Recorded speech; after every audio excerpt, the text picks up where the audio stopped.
Welcome back to Star Wars A to Z DSA course. Today's our problem is left rotate an array by one position. Tick mark कर लेते हैं इसे। Problem पर आ जाते हैं हमारी। ये रही हमारी सिंपल प्रॉब्लम। यहाँ पर टेस्ट केस अगर आपको दिख रहा है, मैं इसको ड्राई रन करके आपको बता देता हूँ कि एक्चुअली में क्या लॉजिक रहने वाला है, कैसे हम इस प्रॉब्लम को सॉल्व करने वाले हैं। तो हमारे पास में इनपुट में कुछ ऐसा एरे आ रहा होगा। सपोज यहाँ पे वैल्यू सारी 1 2 3 4 5। तो आपको करना है क्या, सिंपल जो लास्ट वाली पोजीशन पे एलिमेंट है उसको लेके आना है फर्स्ट वाली पोजीशन पे, एंड ये जो एलिमेंट्स है इनको बाय वन पोजीशन इनको बैक करते हुए जाना। मतलब हमारा आउटपुट कुछ ऐसा आ रहा होगा। यहाँ पर मैं आउटपुट की बात करूँ तो ये हो रहा होगा 4 1 2 3 एंड 4। ये कुछ इस टाइप का हमारा आउटपुट यहाँ पे आ रहा होगा। ठीक है, तो ये हमारा आउटपुट यहाँ पे हमको दिख रहा है। एंड अब ये कैसे आ रहा होगा वो भी हम समझ लेते हैं। एक सेकेंड, एंड इसको थोड़ा सा बड़ा कर देता हूँ मैं, ताकि आप क्लियरली देखें। तो ये हमारा आउटपुट रहेगा। ठीक है, जो रेड में दिख रहा है आपको वो हमारा आउटपुट रहेगा। हमारा ये आउटपुट आएगा कैसे, उस पर बात करेंगे हम। तो समझते हैं हमारी अप्रोच क्या रहेगी इस प्रॉब्लम को सॉल्व करने की। तो सबसे पहले इसको हटा देते हैं यहाँ से। अब समझते हैं। देखो मैं यहाँ पे क्या करूँगा, एक वेरिएबल लूंगा। सपोज एल नाम से एक वेरिएबल ले लिया मैंने। इसमें वैल्यू रहेगी एरे ऑफ n-1 की। ठीक है, एरे ऑफ n-1 का मतलब क्या है, n अगर टोटल इसका साइज है तो इसका साइज कितना है हमारा, n मतलब 5 है हमारा साइज। ये हमारे n की वैल्यू है। ठीक है, n हमारा मतलब कितना है 5। तो n-1 एरे ऑफ n-1 का मतलब होता है लास्ट वाले इंडेक्स की जो वैल्यू है। तो इसमें लास्ट वाले इंडेक्स की वैल्यू ने 5 ले ली यहाँ पे। अब इसके बाद में मैं यहाँ पे क्या करूँगा, यहाँ पे सिंपल एक i को लेके आऊँगा, आई को यहाँ पे रख दूंगा मैं। एंड जब जब लाइक मैं लूप कॉलिंग कराऊंगा आई से बोलूंगा कि तुम ये काम करो, तुम्हारे आगे वाले जो एलिमेंट पे जो वैल्यू है ना वो तुम अपने पास रख लो, तो इसको हटाओ, यहाँ पे रखो 4। ठीक है, देन आई डिक्रीज हो जाएगा। आई यहाँ पर आ गया। फिर आई इस एलिमेंट पे तो आई कहेगा कि मेरे पीछे वाले एलिमेंट की वैल्यू मुझे अपने पास चाहिए। ठीक है, तो ये 4 वाली वैल्यू क्रॉस होगी, यहाँ पे आ जाएगा 3। देन उसके बाद में आई जब 3 पर आएगा सेम चीज़ कहेगा आई कि मुझे अपने पीछे वाले एलिमेंट की वैल्यू चाहिए। तो 3 यहाँ से कैंसिल हो जाएगा, यहाँ पर 2 आ जाएगा। ठीक है, एंड उसके बाद में आई फिर आएगा यहाँ पर, कहाँ पर आ गया, स्टार्टिंग वाले एलिमेंट पे। एंड इससे बोला सेकंड एलिमेंट पे, और इससे बोला कि आपने आगे वाले एलिमेंट की वैल्यू ले लो। इसने ले ली 1। एंड उसके बाद में आई यहाँ से एग्जिस्ट हो जाएगा। मतलब आई की कंडीशन कुछ ऐसी रहेगी हमारी, जब तक हमारा जो आई है वो क्या है, ग्रेटर, सॉरी ये थोड़ा सा गलत बन रहा है, इसको ठीक कर देते हैं। तो आई हमारा क्या, कंडीशन क्या हमारी, जो हमारा ये आई है वो क्या होना चाहिए, ग्रेटर होना चाहिए। किससे, 0 से ग्रेटर होना चाहिए। तो जब तक हमारा ये कंडीशन ट्रू होती जा रही है, मतलब यहाँ से पीछे से आके हम सारे एलिमेंट्स को बाय वन पोजीशन पीछे लेते आएंगे, ओवरलैपिंग कर देंगे। एंड ये सारा काम होने के बाद मैं क्या करूँगा, सिंपल जो एल वाली ये जो वैल्यू है, इस वैल्यू को मैं फर्स्ट वाली पोजीशन पे यहाँ पे ले आऊँगा। मतलब ये 1 कैंसिल होकर यहाँ पे 5 हो जाएगा। सो अब हमारा एरे नया क्या बन चुका है, 5 1 2 3 4। ये कुछ हमारे आउटपुट जैसा दिख रहा है। हाँ, हमारे आउटपुट जैसा दिख रहा है, एग्जैक्ट हमारा आउटपुट यहाँ पे आ चुका है। तो सिंपल हमने यहाँ पे समझा क्या हमें करना क्या है।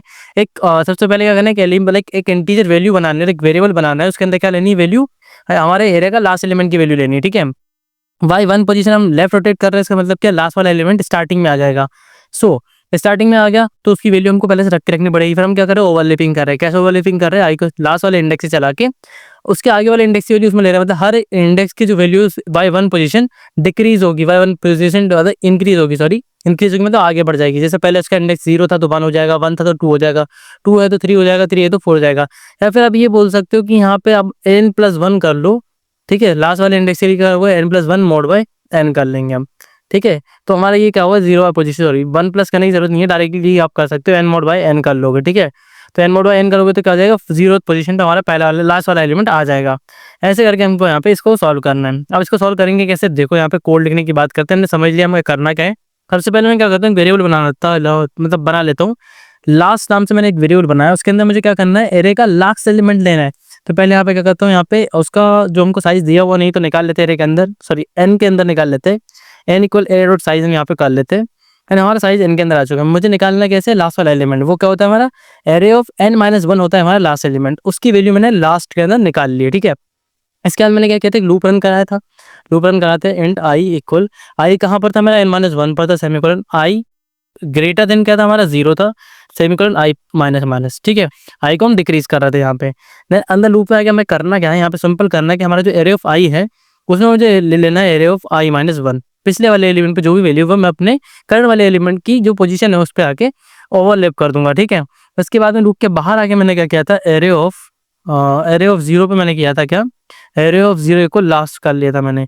तो यहाँ से क्या हुआ, हमारा जो एरे है वो रोटेट हो चुका है बाय वन पोजीशन। ठीक है, सिंपल यहाँ पे हम क्या करेंगे, इसे कंपाइल रन करके चेक करेंगे हमारा कोड सैंपल टेस्ट केस पे रन कर रहा है नहीं कर रहा है।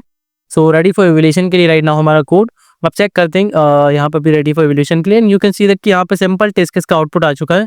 बट यहाँ पे एक्सपेक्टेड आउटपुट दिखा रहा है, हमारा आउटपुट शो नहीं कर रहा है। तो दोबारा मैं कंपाइल पे क्लिक करके चेक कर लेता हूँ ताकि हमारा आउटपुट भी हमें यहाँ पे शो कर जाए। समटाइम क्या होता है, नेटवर्क इशू की वजह से यहाँ पे शो नहीं करता है। सो रेडी फॉर रिविलेशन के लिए अगेन हमारा कोड है, यहाँ पे हमारा आउटपुट दिखा चुका है। लाइक हमारा जो आउटपुट है वो एक्सपेक्टेड आउटपुट से मैच कर रहा है 100%। तो यहाँ पे हम सिंपल सबमिट पे क्लिक करेंगे, चेक करेंगे कि हमारा जो कोड है वो जितने भी टेस्ट केस क्वेश्चन पे लगे सबको पास कर पा रहा है क्या। सो क्यूइंग में अभी हमारा कोड एंड देन हमारा कोड प्रोसीड होगा एंड जितने भी टेस्ट केस लगे उन सब पे हमारा कोड 1 बाय 1 पास होगा। ठीक है, सो 1015 टेस्ट केस यहाँ पे शो कर रहा है, 10 टेस्ट केस पास हो चुके हैं, प्रोसीड हो चुके हैं। ठीक है, रिमेनिंग टेस्ट केस का आउटपुट हमारे पास में भी शो करेगा यहाँ पे। So you can see that कि हमने इस प्रॉब्लम को 3 टाइम सॉल्व कर चुके हैं और 100% एक्यूरेसी के साथ में।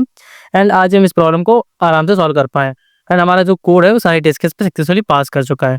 सो यहाँ पे हम आ जाते हैं, देख लेते हैं हमने कितनी प्रॉब्लम 5 प्रॉब्लम यहाँ पे सॉल्व कर लिए।